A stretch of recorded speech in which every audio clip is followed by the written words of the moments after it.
This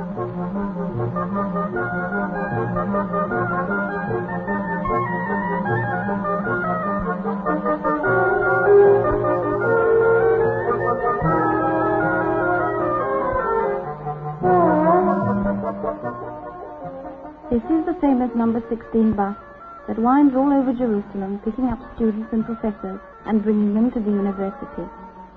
Going there is like a daily adventure. It's outside the city proper, past the oldest monastery in Israel, in the Judean hills, and then the brand new campus, which has grown up almost overnight.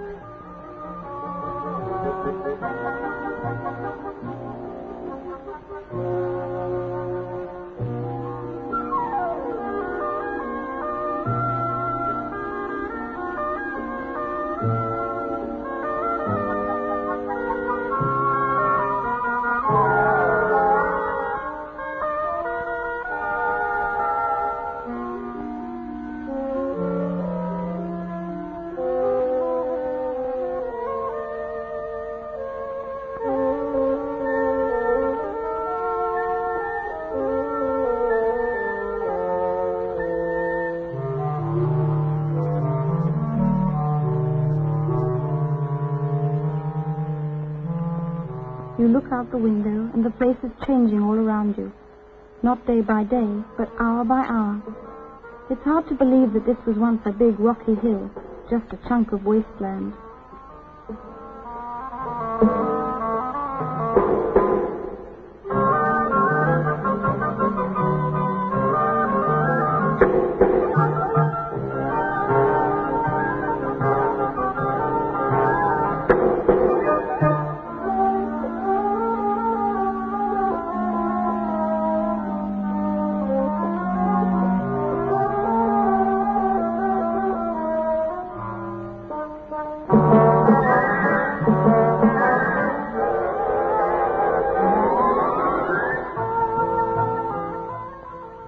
Workers are new to this country and new to this craft.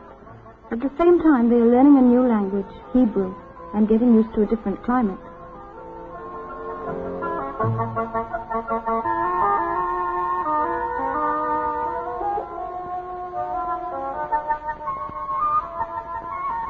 You can't have a campus without a campus green.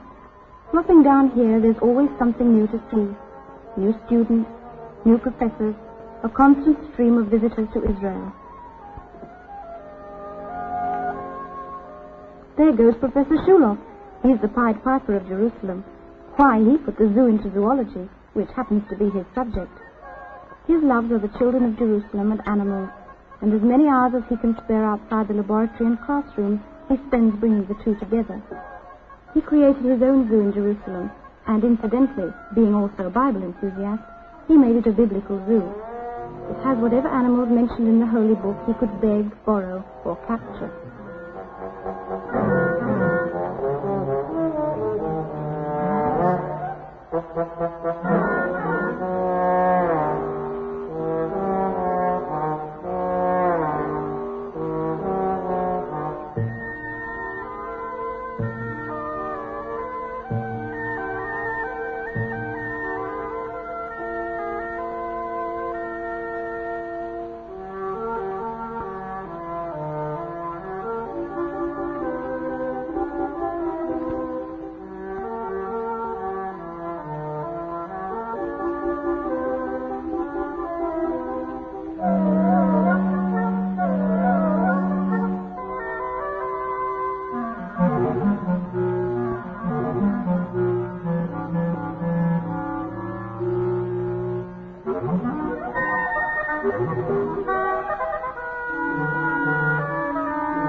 For the boys and girls who visit the zoo, the professor has a special lesson on snakes. He shows them the deadly ones and those that are completely harmless. Most snakebite tragedies can be avoided, says Dr. Shuloff, if children are taught to recognize snakes. Not all are harmful. There are little garter snakes that can make cute pets.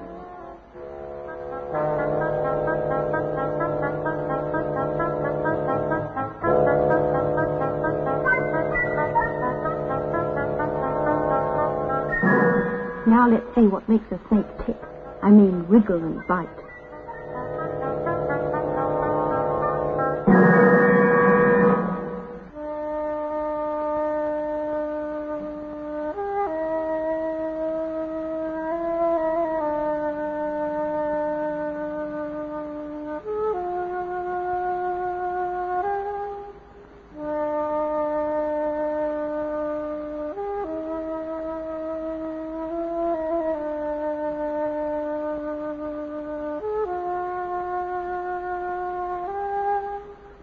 In the Department of Zoology, Dr. Shuloff milks snakes for venom.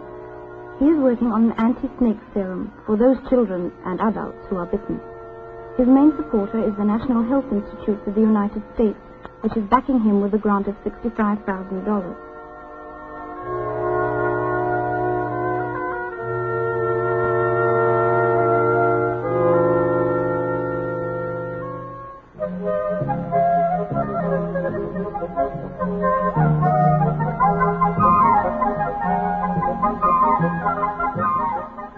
How can anyone get the venom of scorpions?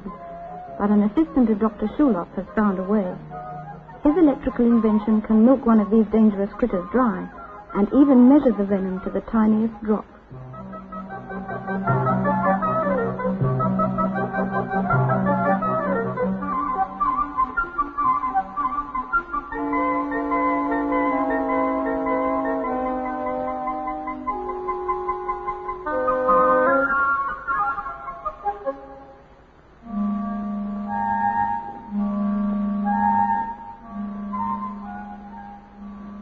There are naturally sheep in the biblical zoo, so that's where Shuloff and his team have set up the animal part of the experiment.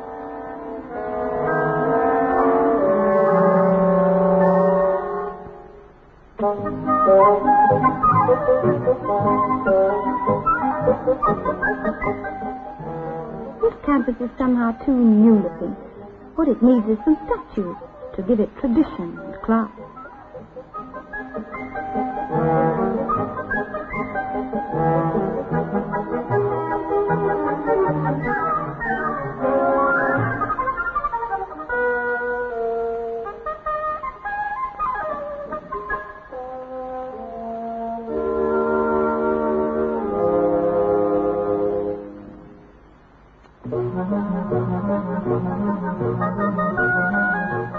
The building for the medical school is still not finished, and so studies have to continue in temporary quarters in town.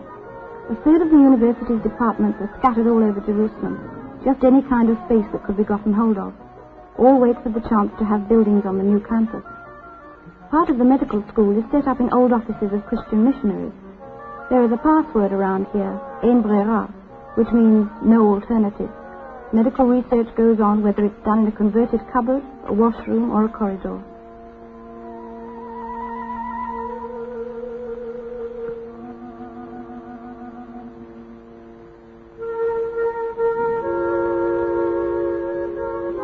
Out there is the first Hebrew university, in the middle of Arab Hell's territory, not accessible to Jews and crumbling into ruin. The traffic you see there is not in Israel, but in Jordan. A Russian hospital that before the First World War served pilgrims is now also part of the medical school.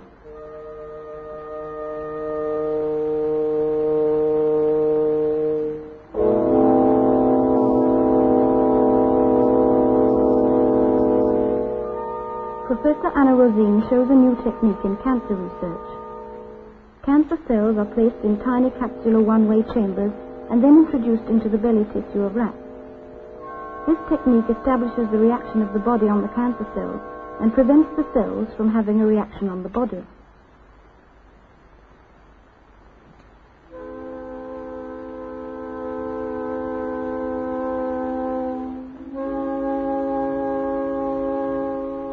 The university now has its own graduates, young men and women born in Israel, engaged in the highly complicated fight against cancer.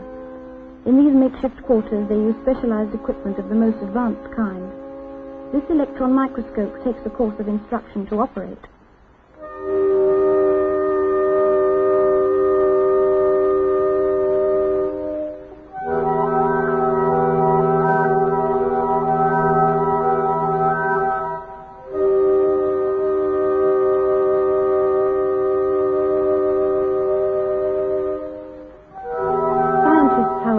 to the cellar workshops of the medical school to help build certain types of machines themselves.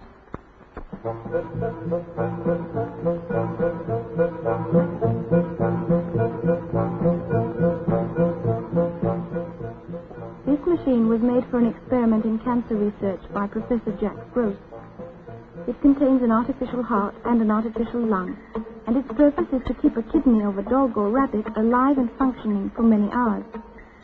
By this means they can study the effect of various substances on the kidney, and also the effect of the kidney on these substances.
Something is doing at the law school. There's a trial on. It was with the establishment of Israel that law came to be studied at the university. Following the mandate, there was an urgent need to quickly provide lawyers, judges, and civil servants with legal training.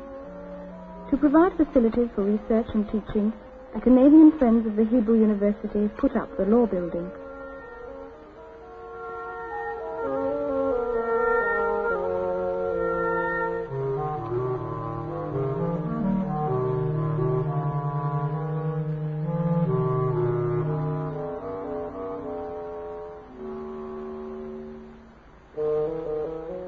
In addition to the study of criminal law, an Institute of Criminology has been established in the law school. Professor Drapkin leads his students away from the library and seminar rooms to jails and police headquarters to become acquainted with modern criminal investigation methods. On account of the various languages spoken in Israel, there is frequently a problem in obtaining accurate testimony from witnesses.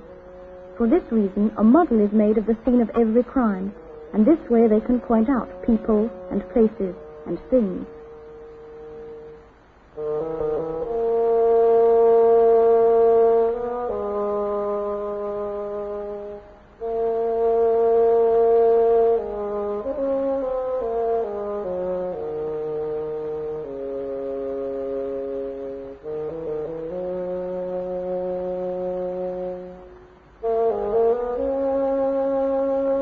The lie detector is dependent on physiological reactions to certain questions.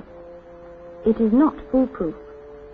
However, in the hands of a highly competent interviewer, it is a good aid to criminal investigation. Anyone who is going to have dealings with criminal courts and criminals should understand its possibilities and limitations.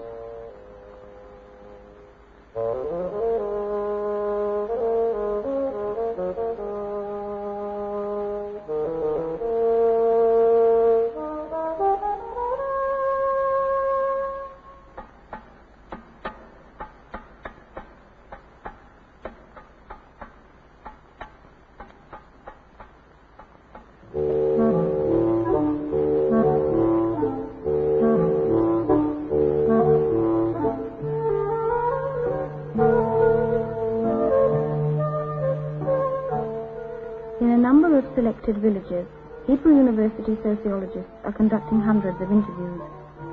In studying the various communities, Researchers found there is hardly any heart disease among those from the Orient, like Iraqi, Yemenite, Moroccan. This is also true of Israel's Arab population. When examining the phenomenon closer, it was found to be not just a matter of diet, as was once supposed, but the way of life, such as husband and wife relationships, the duties of children towards parents, how status is achieved in the community. So heart disease was seen as a problem not only for medical men, but for sociologists as well.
To this Arab community, but a friend who's been coming to these villages for years. He has Arab students who help him, whose own families live in the area.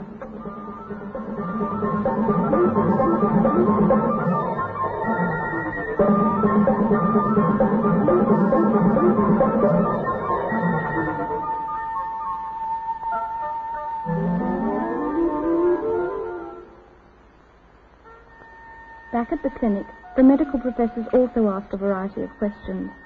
Their side of the experiment, however, is to conduct physical examinations on the subjects.